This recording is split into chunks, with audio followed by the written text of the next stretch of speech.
रवि शर्मा या बाकी लोगों पर यह आरोप लगता है कि ये जो हवाबाजी होती है, मेरे पास मर्सिडीज है, मेरे पास BMW है, मैं 6 लाख रुपया महीना GST भरता हूँ, इसी हवाबाजी में गरीब आदमी फंस जाता है।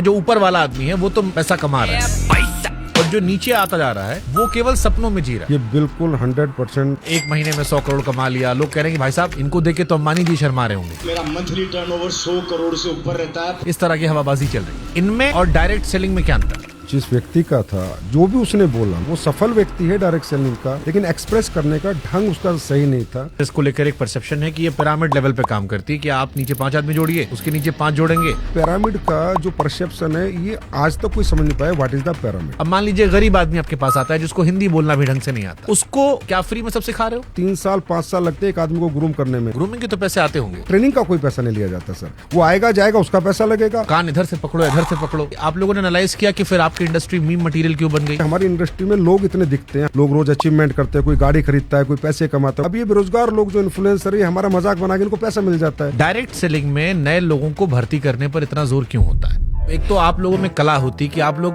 सब स्पीकर बड़े अच्छे होते हो। अरे गरीबों से तो लोगों को बदबू आती है, वो तो हम लोग हैं जो हर गरीब को गले लगाते हैं। ये भी बड़ा ट्रेंडिंग टॉपिक होता है कि सूट पहन के उसके बाद फिर हवाबाजी होती है। 2030 या 35 के बीच में मैं खरीदूंगा रोल्स रॉय। नहीं, हवाबाजी नहीं होती है, पर वो सूट क्यों पहनते हैं? देखिए सर, अगर डायरेक्ट सेलिंग से आदमी ऐसे रईस बन जाता तो फिर 140 करोड़ की आबादी में सब यही कर लेते। फिर अंबानी और अडानी को बाकी धंधा करने की क्या जरूरत थी? आए ना, अनंत अंबानी आए, कोई भी आए, हमारे यहाँ काम करे। काम करना पड़ेगा ना, मेहनत करनी पड़ेगी, घर घर जाके प्रोडक्ट बेचना पड़ेगा। एक परसेप्शन आप लोग को लेकर ये भी है कि आपके यहाँ कंपनियां भाग जाती। आदमी जुड़ा, मेहनत किया और फिर एक कंपनी जो थी वो झोला लेके भाग गई। बिल्कुल है। जो कंपनियां इस डायरेक्ट सेलिंग के नाम पर, MLM के नाम पर, नेटवर्किंग के नाम पर, चैन के नाम पर पैसा घुमाती है सर, वो सब भाग जाती है।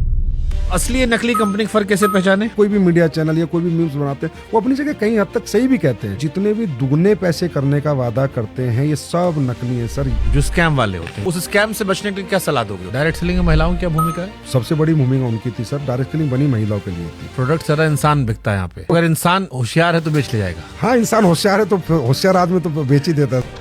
150 रुपया देगा। कई सारे लोग डायरेक्ट सेलिंग में लीडर्स को गुरु जी, महाराज जी, मेंटोर महाराज ये सब कहकर बुलाते हैं। ऐसा लगता है कंपनी में भरोसा नहीं, आदमी में भरोसा है। वही जो आता है, हाँ जी गुड मॉर्निंग। हाँ जी गुड मॉर्निंग।